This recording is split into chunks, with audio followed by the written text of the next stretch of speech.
تو ہے موسیٰ کی بھی چاہت، تو ہی عیسیٰ کی بشارت، ورفعنا لك ذكرك ورفعنا لك ذكرك.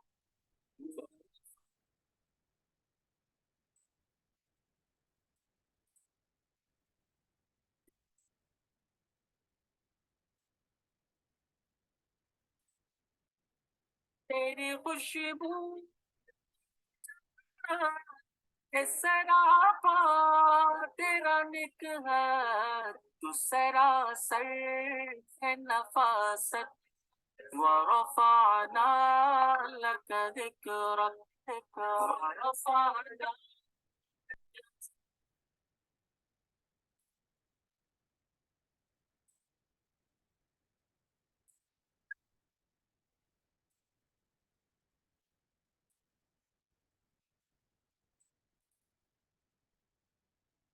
السلام علیکم ورحمۃ اللہ تعالی وبرکاتہ۔ رب اشرح لی صدری ویسر لی امری واحلل عقدۃ من لسانی یفقہوا قولی۔ رب زدنی علما، اللہم فقہنا فی الدین۔ رب یسر ولا تعسر وتمم بالخیر وبک نستعین۔ اللهم إنا نسألك علما نافعا ورزقا طيبا وعملا متقبلا۔ اللهم بارك لنا في أوقاتنا، اللهم بارك لنا فيما قدر لنا، آمين یا رب العالمین۔ اللہم صلی علی محمد وعلی آل محمد کما صلیت علی ابراہیم وعلی آل ابراہیم انک حمید مجید۔ اللہم بارک علی محمد وعلی آل محمد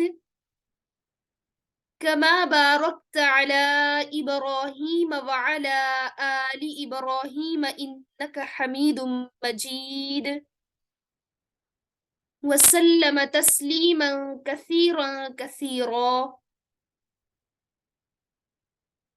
حضور آئے تو سر آفرینش پا گئی دنیا، اندھیروں سے نکل کر روشنی میں آ گئی دنیا۔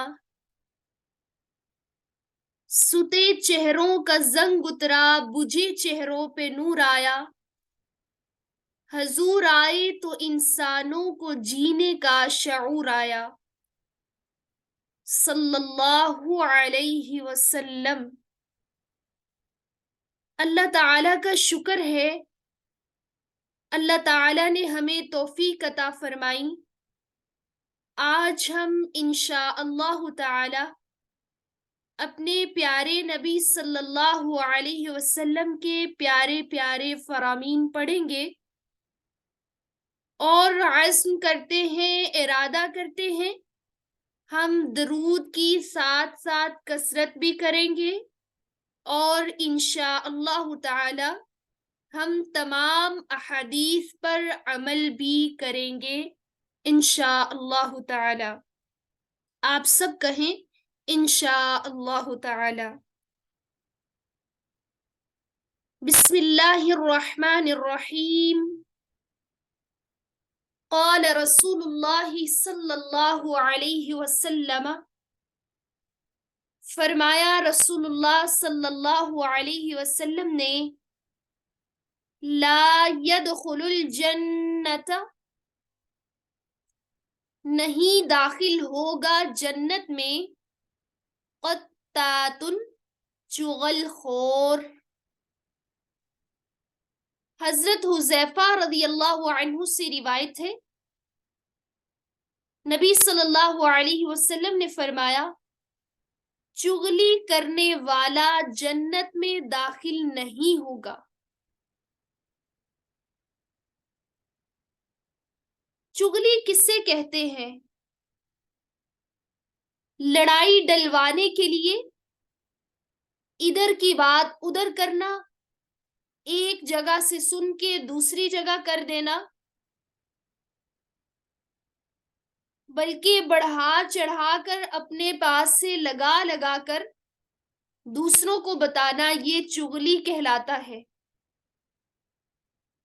تو نبی صلی اللہ علیہ وسلم نے فرمایا کہ جو لوگوں میں لڑائیاں ڈلوانے والا ہے، جو لوگوں میں فساد ڈلوانے والا ہے، لوگوں میں غلط فہمیاں پیدا کرنے والا ہے، وہ جنت میں داخل نہیں ہوگا. یعنی اس کو ڈائریکٹ جنت میں داخل نہیں کیا جائے گا، پہلے اس کا جہنم میں آپریشن کیا جائے گا، یعنی اس کو جہنم میں سزا دی جائے گی، پھر اس کو جنت کا داخلہ ملے گا اگر وہ مومن ہے. کتنی بڑی بدقسمتی ہے کہ ڈائریکٹ جنت کا داخلہ نہ ملے. خصوصی طور پہ اللہ تعالیٰ سے ہمیں یہ دعا کرنی چاہیے کہ اللہ تعالیٰ ہم نے ڈائریکٹ جنت میں جانا ہے انشاءاللہ تعالی، ہم میں سکت نہیں، ہم میں برداشت نہیں کہ ہم جہنم کی جھلستی ہوئی آگ، جھلسا دینے والی آگ کو سہ سکیں. اے اللہ آپ ہم پر رحم فرمائیے، آپ ہم پر فضل فرمائیے. اے اللہ ہمیں ڈائریکٹ جنت کا داخلہ عطا کیجیے گا، کیونکہ یہ بہت بڑی بدقسمتی ہوگی، پہلے جہنم میں سزا پھر اس کے بعد جنت کا داخلہ.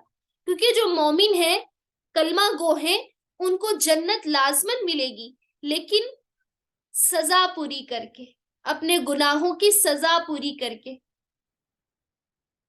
تو اس لیے چغلی نہ لگایا کریں ادھر سے ادھر. آج کل اگر ہمارے معاشرے میں دیکھا جائے بہت زیادہ یہ بیماری پائی جاتی ہے، بہت زیادہ گھروں میں لڑائیاں ہیں، فساد ہیں، جھگڑے ہیں، غلط فہمیاں ہیں، بدگمانیاں ہیں. یہ کس کی وجہ سے؟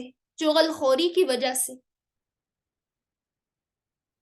ایک دوسرے کے سامنے بیٹھے ہوتے ہیں، ایسے لگتا ہے جیسے بالکل صحیح ہے، ایک دوسرے سے مل رہے ہیں، بول رہے ہیں، لیکن بعد میں چغلیاں بھی ہو رہی ہیں، بعد میں غیبتیں بھی ہو رہی ہیں.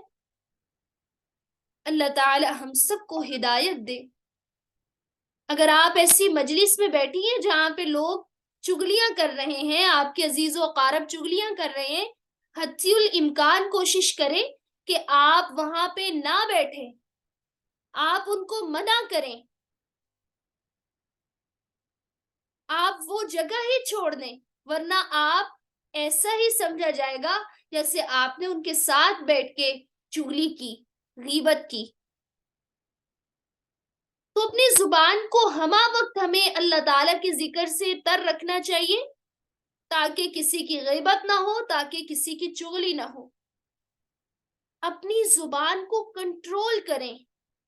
میں نے آپ کو پہلے بتایا تھا نا کہ جیسے ہم بولنا سیکھتے ہیں نا، اب میں نے یہ بولنا ہے، اب میں نے یہ بتانا ہے، کوئی بھی سپیچ کرنی ہو، سبق پڑھانا ہو، تو ہم اس کے لیے تیاری کرتے ہیں نا، ہم ایسے تو نہیں بیٹھ جاتے، ہم پریکٹس کرتے ہیں، اس کے لیے تیاری کرتے ہیں. اس کے لیے بالکل اسی طرح ہمیں خاموش رہنا بھی سیکھنا چاہیے. سوچ سمجھ کے بولو، پہلے تولو پھر بولو. جو کم گو ہوتا ہے وہ عاجز بھی ہوتا ہے، وہ باوقار بھی ہوتا ہے، اس کو پسند بھی کیا جاتا ہے. جو کثرت سے بولنے والا، اپنی آواز کو کنٹرول نہ کرنے والا، اس کو پسند نہیں کیا جاتا. تو اس لیے کم گو بنے اور اپنے مزاج میں نرمی لے کے آئے اور چغلی نہیں کرنی. آپ نے حدیث سنی ہوگی، نبی صلی اللہ علیہ وسلم نے فرمایا تھا نا کہ ان قبر والوں کو عذاب ہو رہا ہے، اور ہو بھی کسی بڑی وجہ سے نہیں رہا. وجہ کیا ہے؟ پیشاب کے چھینٹوں سے نہیں بچتا تھا، اور دوسری وجہ چغل خور تھا، یعنی چگلی کرنے والا، پیشاب کے چھینٹوں سے نہ بچنے والا، اس کو عذاب قبر ہو رہا تھا۔ ہمارے نزدیک یہ معمولی معمولی گناہ ہے نا، ہم کہتے ہیں چلو خیر ہی ہے۔ تو دیکھیں نبی صلی اللہ علیہ وسلم کیا فرما رہے، لا يدخل الجنت قطات، جنت میں چگلی کرنے والا، جو چغل خور ہے، وہ داخل نہیں ہوگا، یعنی اس کو ڈائریکٹ جنت میں داخلہ نہیں ملے گا۔ اللہ تعالی ہم سب کو محفوظ فرمائے، آمین یا رب العالمین۔ قال رسول اللہ صلی اللہ علیہ وسلم لا يدخل الجنت قاطع۔ یہ چھوٹی چھوٹی احادیث ہیں، آپ ان کو زبانی بھی یاد کیا کریں۔ نبی صلی اللہ علیہ وسلم کے منہ سے نکلے ہوئے یہ کلمات ہے نا، ہماری خوش بختی ہوگی، ہماری خوش نصیبی ہوگی کہ ہم پیارے نبی کے منہ سے نکلے ہوئے کلمات یاد کر لیں۔ ہم کہتے ہیں نا ہم پیارے نبی سے محبت کرتے ہیں، تو یہ چھوٹی چھوٹی احادیث ہمیں یاد کرنی چاہیے، ریمائنڈر کے طور پہ بھی، کہ جب بھی چگلی کرنے لگیں فوراً سے ذہن میں آ جائے کہ نہیں، نبی صلی اللہ علیہ وسلم نے فرمایا لا يدخل الجنت قطات، جنت میں نہیں جائے گا چگل خور، میں نے چگلی نہیں کرنی۔ پھر اس کے بعد لا يدخل الجنت قاطع، نہیں داخل ہوگا جنت میں قطع تعلقی کرنے والا، رشتوں کو توڑنے والا۔ حضرت جبیر رضی اللہ عنہ سے روایت ہے، بخاری و مسلم کی یہ حدیث ہے، نبی صلی اللہ علیہ وسلم نے فرمایا جو رشتہ داری توڑنے والا ہے وہ بھی ڈائریکٹ جنت میں نہیں جائے گا۔ رشتہ داری توڑنے کا کیا سبب ہے؟ تکبر، غصہ۔ اللہ تعالی ہمیں ہدایت دے۔ آپ دیکھ لیں، ہمارے اپنے گھروں میں دیکھ لیں کتنی پریشانیاں ہیں، قطع تعلقی کی وجہ سے۔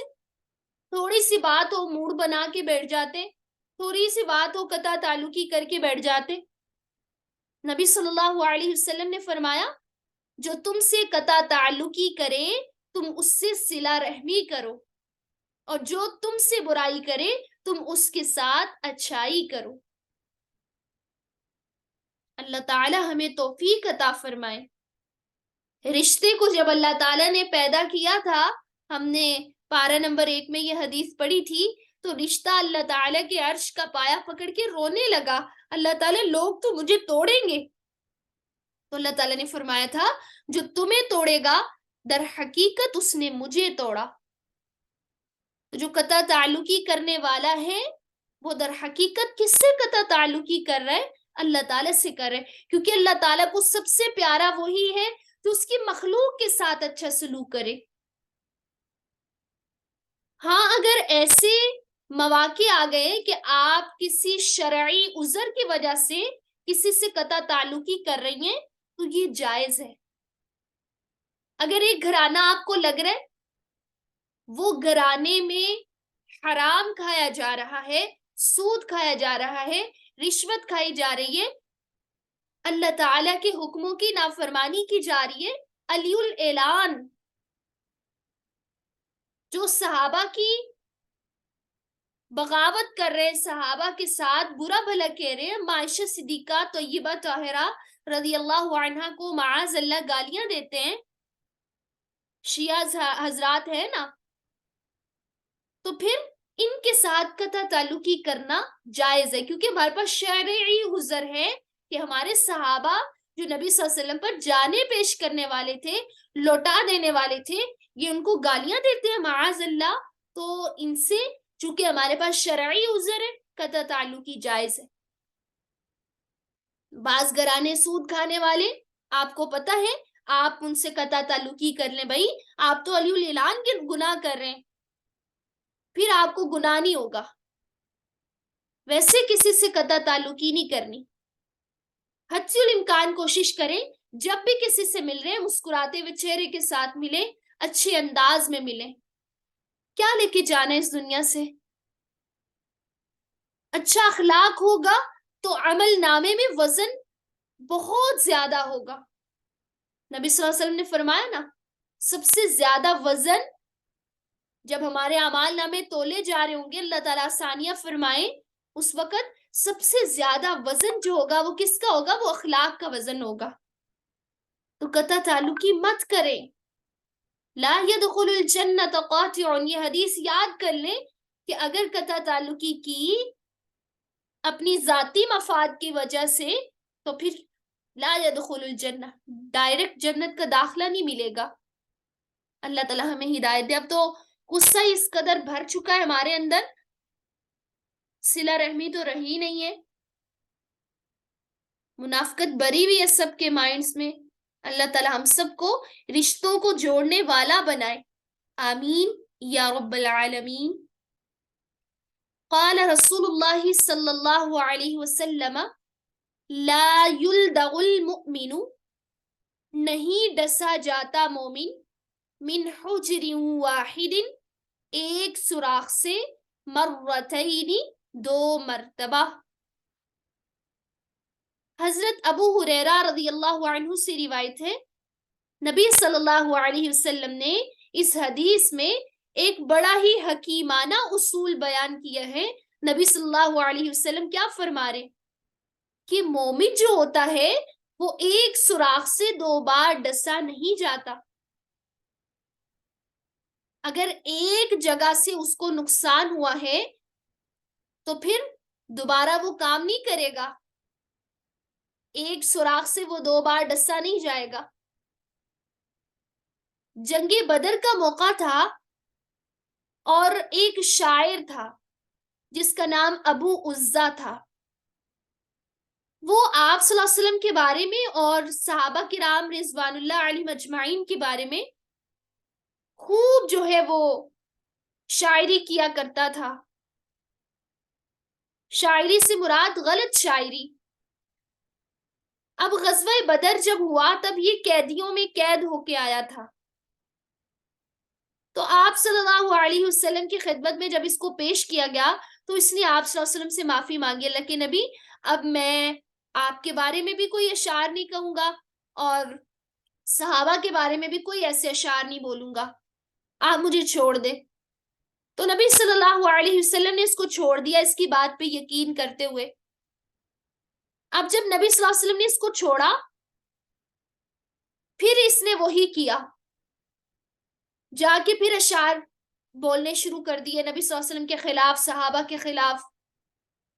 اب اس کے بعد جنگ احد جب ہوئی تھی پھر یہ قیدی ہو گیا.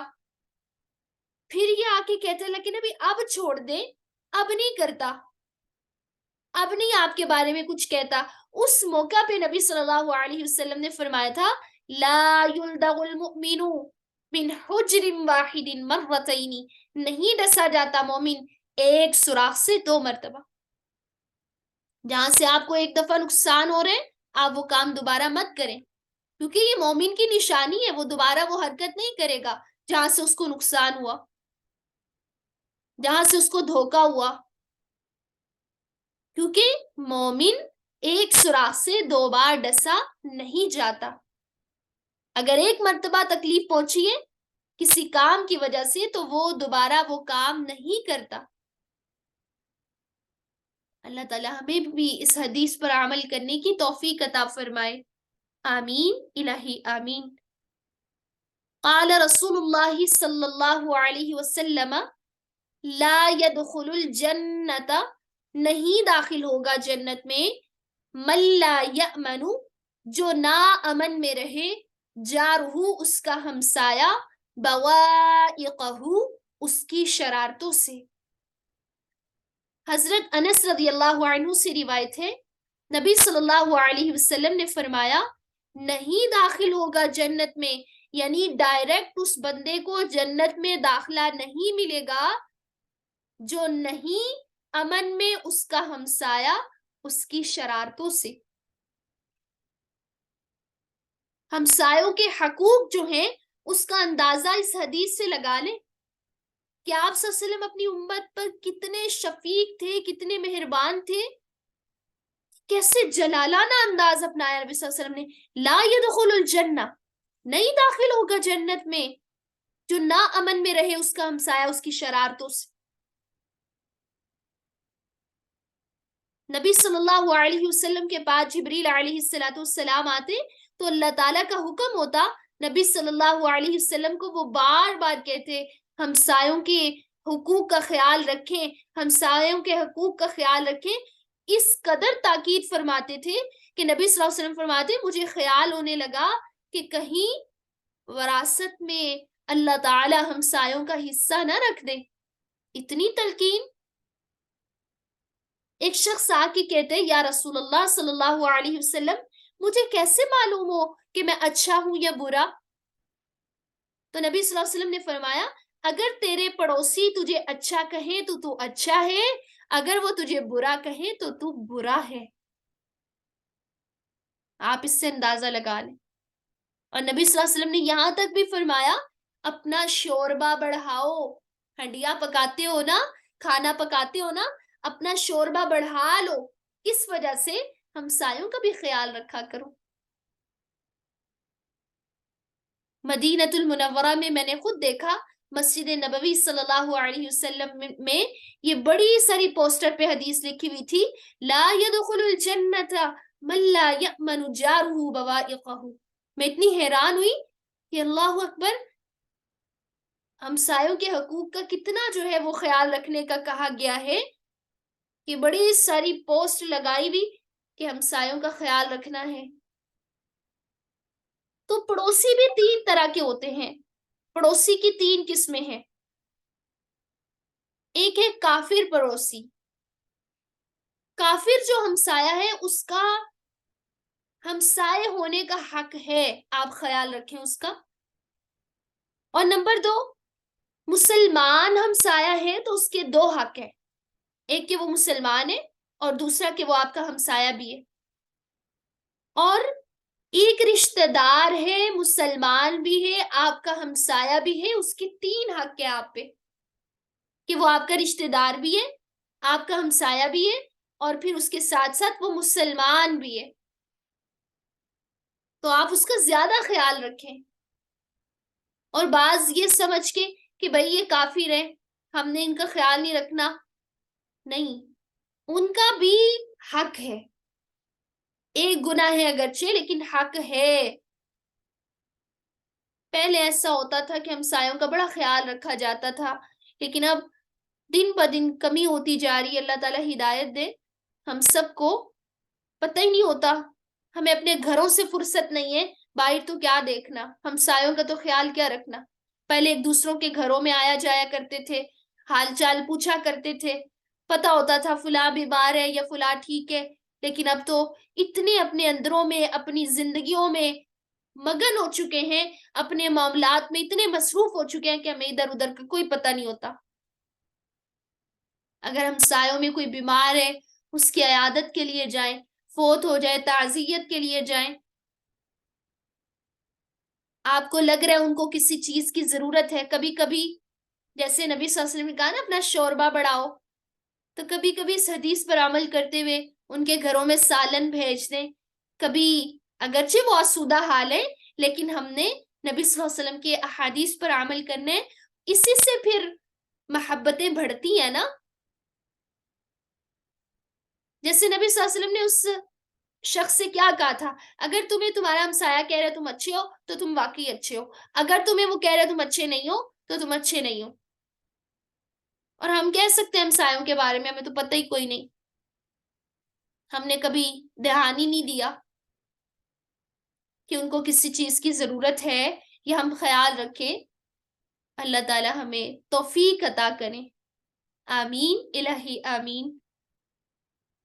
لا يدخل الجنت، فرمایا رسول اللہ صلی اللہ علیہ وسلم نے نہیں داخل ہوگا جنت میں جسد جسم غذیا غذا دی گئی ہو جس کو بالحرامی حرام کے ساتھ. حضرت ابو بکر صدیق رضی اللہ عنہ سے روایت ہے، فرمایا انہوں نے رسول اللہ صلی اللہ علیہ وسلم فرماتے وہ جسم جنت میں ڈائریکٹ داخل نہیں ہوگا جو کس سے پلا ہو؟ حرام کھا کھا کر پلا ہو، جس کی پرورش حرام غذا سے کی گئی ہو، وہ جنت میں ڈائریکٹ داخل نہیں ہوگا۔ حرام کھانے کی بہت زیادہ وعیدیں ہیں۔ جو حلال غذا کھاتے ہیں اللہ تعالیٰ ان کو مستجاب الدعوات بنا دیتے ہیں، ان کی دعائیں قبول ہوتی ہیں۔ حضرت سعد بن ابی وقاص یاد ہے نا آپ کو رضی اللہ عنہ، انہوں نے کہا تھا نبی صلی اللہ علیہ وسلم سے، اللہ کے نبی آپ دعا کریں نا اللہ تعالیٰ مجھے مستجاب الدعوات بنا دے، میری دعائیں قبول ہو۔ تو نبی صلی اللہ علیہ وسلم نے فرمایا تھا سعد حلال روزی کھاؤ کماؤ، اللہ تعالیٰ تمہیں مستجاب الدعوات بنا دیں گے۔ تو اپنی غذاؤں پر غور کیجئے، کہیں ہماری غذائیں حرام تو نہیں ہے، کیونکہ حرام غذا کھانے والا جنت میں داخل نہیں ہوگا۔ اور پھر اس کے ساتھ ساتھ آپ نے یہ بھی پڑھا ہے کہ جو حرام غذا کھاتا ہے اس کی دعا قبول نہیں ہوتی۔ نبی صلی اللہ علیہ وسلم کی حدیث ہے نا، ایک آدمی ہے اس کا اللہ تعالیٰ کے راستے میں پرا گندہ حال ہے، آسمان کی طرف نظریں اٹھا اٹھا کے کہتے ہیں اے میرے رب، اے میرے رب، لیکن اس کی دعائیں قبول نہیں ہوتی۔ کیوں؟ کیونکہ اس کا کھانا بھی حرام، اس کا پینا بھی حرام، اور اس کا لباس بھی حرام کا، کیسے اس کی دعائیں قبول ہو؟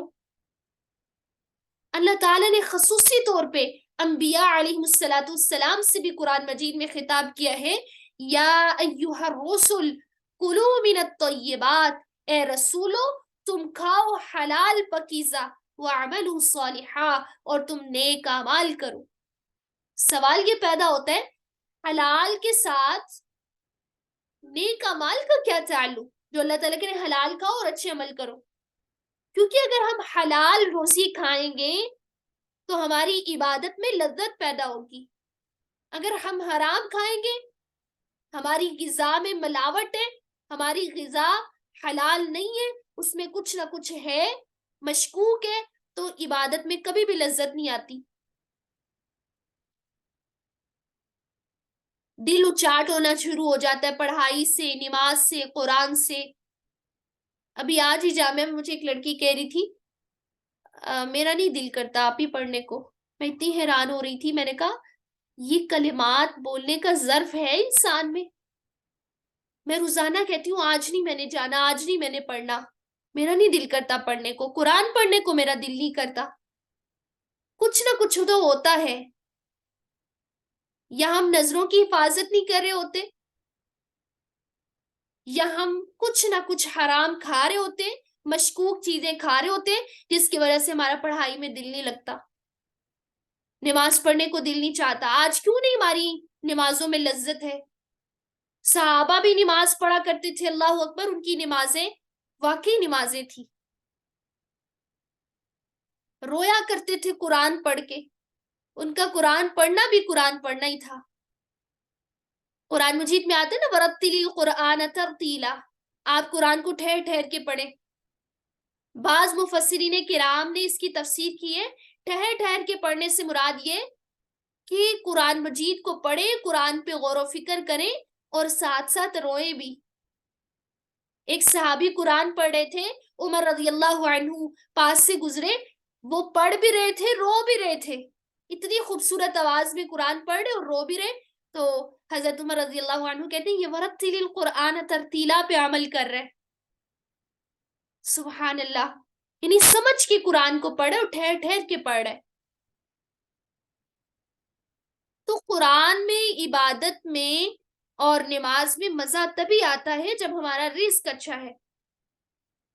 ہماری تو شام نہیں گزرتی، رات نہیں گزرتی اگر ہم شاورما نہ کھائیں، ہماری تو رات نہیں گزرتی اگر ہم باربیکیو نہ کھائیں، پیزا نہ کھائیں۔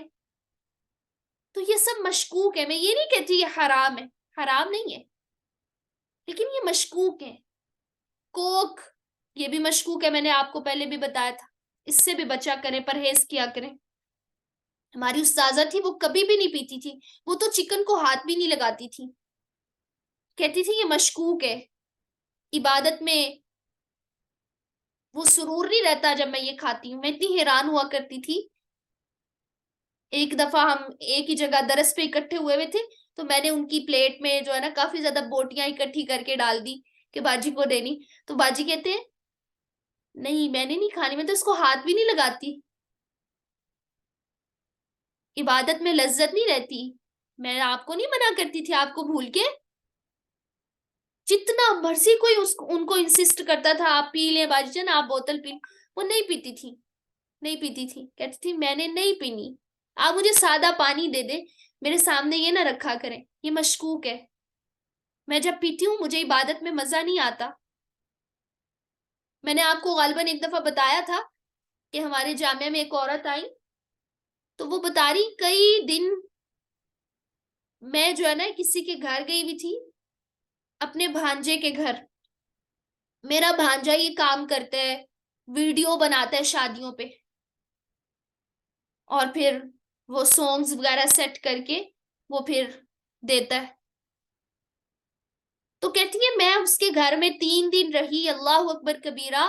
اب میں گھر بھی آ گئی ہوں، نہ ادھر میرا نماز پڑھنے کو دل چاہ رہا تھا، نہ ادھر آ کے میرا نماز پڑھنے کو دل چاہ رہا ہے، اور نہ قرآن پڑھنے کو دل چاہ رہا ہے. میں اتنی پریشان ہوں، میرے پاس آئی تھی کہ کیا وجہ ہے میں نہ نماز پڑھ پا رہی ہوں نہ قرآن پڑھ پا رہی ہوں. تو میں اتنی حیران ہوئی، میں نے کہا واقعی اگر غذا اچھی نہیں ہے تو عبادت میں لذت. میں نے کہا آپ کہاں گئی ہوئی تھی؟ پھر انہوں نے بعد میں مجھے بتایا کہ میں فلاں کے گھر گئی ہوئی تھی. میں نے کہا وہ کیا کرتے ہیں، ان کی غذا کیسی ہے؟ تو پھر وہ بتا رہی تھی وہ یہ کام کرتے ہیں. تو یہ کمائی حلال کمائی تھوڑی ہے. اللہ تعالیٰ ہدایت دے. حضرت ابوبکر صدیق رضی اللہ عنہ اسی طرح اپنے غلام کی کمائی کا نا انہوں نے دودھ پی لیا تھا. غالباً وہ صحیح نہیں تھا یا کیا تھا، واللہ اعلم. تو ابو بکر صدیق رضی اللہ عنہ نے فوراً کیا کی، انگلیاں مار مار کے اس کو نکالا، اور ساتھ ساتھ اتنی دعا کر رہے اللہ میں تیرے سامنے عذر پیش کرتا ہوں، مجھے پتا نہیں تھا، اللہ تعالیٰ میں معافی مانگتا ہوں اس دودھ سے، باقی تو نکال دیا نا، اللہ تعالیٰ میں اس دودھ سے معافی مانگتا ہوں جو میری رگوں میں پہنچ گیا، جو میری آنتوں میں پہنچ گیا، اللہ تعالیٰ مجھے معاف کر دے. اور ہمیں تو پرواہ بھی نہیں ہوتی، بس کھانے کو مل جائے جہاں سے جو مرضی. تو آپ کی اگر عبادت میں لذت محسوس نہیں ہو رہی نا، مزہ نہیں آ رہا، تو آپ سوچیں کیا وجہ ہے. اللہ تعالیٰ میں حلال غذا کھانے کی توفیق عطا فرمائے. آمین الہی آمین. اللہ تعالیٰ ہم سب کو مستجاب الدعوات بنا دے. آمین الہی آمین. قال رسول اللہ صلی اللہ علیہ وسلم، فرمایا رسول اللہ صلی اللہ علیہ وسلم نے، لا یؤمن احدکم، نہیں مومن ہو سکتا تم میں سے کوئی ایک، حتی یکون ہواہ، یہاں تک کہ ہوں اس کی خواہشات، تبعا لما جئت، تابع اس کے جو میں لایا ہوں. حضرت عبداللہ بن عمر رضی اللہ عنہ سے روایت ہے، پیارے نبی صلی اللہ علیہ وسلم نے فرمایا نہیں وہ مومن ہو سکتا. ہم سب کہتے ہیں ہم مومن ہیں، غور کیجئے گا اس حدیث پر. نبی صلی اللہ علیہ وسلم نے فرمایا کہ وہ مومن ہی نہیں تب تک ہو سکتا جب تک اس کی خواہشات اس کے تابع نہ ہو جو میں لایا ہوں. ہماری تمام تر خواہشات شریعت کے تابع نہیں ہوتی نا.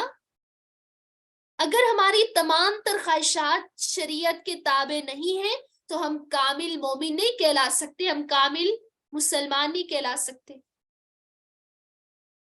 ہمیں اپنے پیارے نبی صلی اللہ علیہ وسلم کو فالو کرنا ہے، ہمیں اپنی خواہشات کو پیارے نبی صلی اللہ علیہ وسلم کے تابع کرنا ہے. اور پھر سبحان اللہ، نبی صلی اللہ علیہ وسلم کی اطاعت میں اتنا سکون ہے، اتنا سکون ہے، نبی صلی اللہ علیہ وسلم کی سنتوں کو فالو کرنے میں بہت سکون ہے. اگر اپنی خواہشات کے مطابق زندگی گزاریں گے نا تو پرسکون نہیں رہیں گے. مومن ہی نہیں ہو سکتا تم میں سے کوئی ایک یہاں تک کہ ہو اس کی خواہشات تابع اس کے جو میں لایا ہوں. ہم نے تو کیا کیا؟ ہم مومن رہ گئے. پھر ہم نے تو اپنے نبی صلی اللہ علیہ وسلم کو اپنی زندگی سے نکال دیا. ہم نے اپنے پیارے نبی صلی اللہ علیہ وسلم کو اپنے گھر سے نکال دیا. ہم نے اپنے پیارے نبی صلی اللہ علیہ وسلم کو اپنے بازاروں سے نکال دیا, اپنے کپڑوں سے نکال دیا. پیارے نبی صلی اللہ علیہ وسلم نے تو ہمیں بتایا ایسا لباس پہننا ہے. پیارے نبی صلی اللہ علیہ وسلم نے ہمیں بتایا کہ گھروں میں ایسے ماحول بنانے ہیں. پیارے نبی صلی اللہ علیہ وسلم نے تو ہمیں بتایا کہ ہما وقت تم نے یہ ذکر پڑھنے. ہم تو اپنی مرضی کرتے ہیں. ہم نے کہاں قدم رکھ لیا؟ کون سی جہالت کی سیڑھی پہ ہم چڑھ پڑے؟ کس طرف ہم جانے لگے؟ ہم نے تو اپنی خواہشات کی پیروی کی, جبکہ خواہشات کے تابع نہیں ہونا بلکہ اپنی خواہشات کو اس کے تابع کرنا ہے جو پیارے نبی صلی اللہ علیہ وسلم لے کے آئے. ان پر کیا نازل ہوا؟ قرآن. انہوں نے جو باتیں بتائی وہ کیا کہلائی؟ احادیث کہلائی.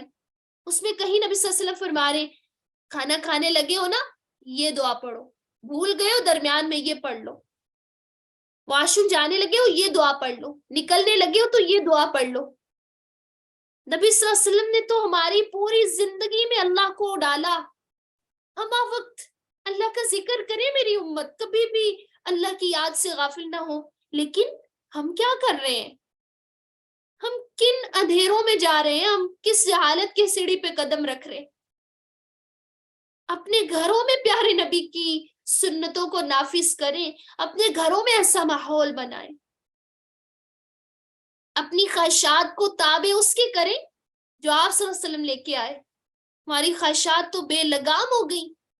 ہم نے تو اپنی خواہشات کو تابع کر لیا انگریز کے, ہم نے تو اپنی خواہشات کو تابع کر لیا ہندوؤں کے, ہم نے تو اپنی خواہشات کو تابع کر لیا غیر مسلموں کے, یہودیوں کے.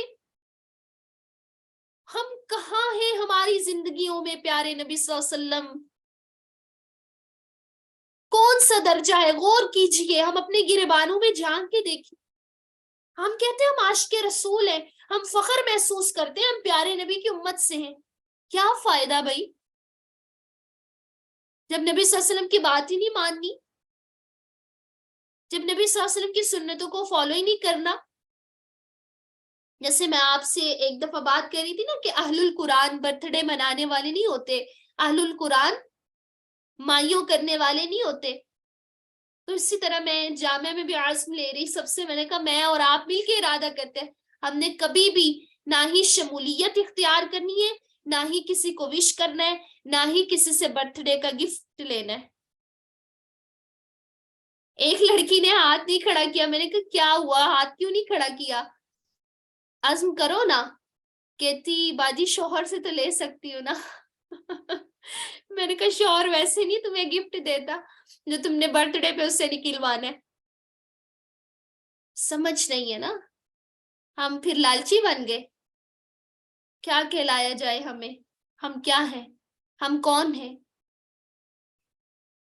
اللہ اکبر کبیرہ. پیارے نبی صلی اللہ علیہ وسلم تو فرما رہے ہیں کہ تم مومن نہیں ہو سکتے یہاں تک کہ آپ کی خواہشات تابع اس کے ہوں جو میں لایا ہوں. اللہ کرے ہماری خواہشات سنت کے مطابق ہوں, ہماری شادیاں سنت کے مطابق ہوں, ہمارے گھروں کے معاملات سنت کے مطابق ہوں.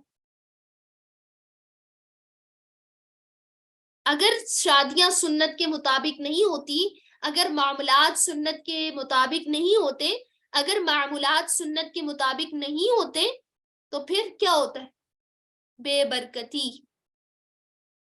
جو سنتوں پر عمل کرنے والے میں نے اپنی آنکھوں سے دیکھا, اللہ اکبر کبیرہ, پرسکون زندگی گزارتے بھی ہیں, اور جب جاتے ہیں اللہ اکبر اللہ تعالیٰ اتنی عزتیں عطا فرماتے ہیں, دنیا والوں میں ان کا نام ہوتا ہے. سنتوں پر عمل کرنے والے, اللہ تعالیٰ ہم سب کو پیارے نبی صلی اللہ علیہ وسلم کی ایک ایک سنت پر عمل کرنے کی توفیق عطا فرما دے. اللہ کرے ہمارے گھروں میں ایسے قانون نافذ ہو جائیں, ایسے معاملات ہو جائیں, ایسے حالات ہو جائیں جو کہ سنت کے مطابق ہوں. آمین یا رب العالمین. اللہ تعالی ہم سب کو تمام احادیث پر عمل کرنے کی توفیق عطا فرمائے. ربنا تقبل منا انك انت السميع العليم وتب علينا انك انت التواب الرحيم. آمین یا رب العالمین.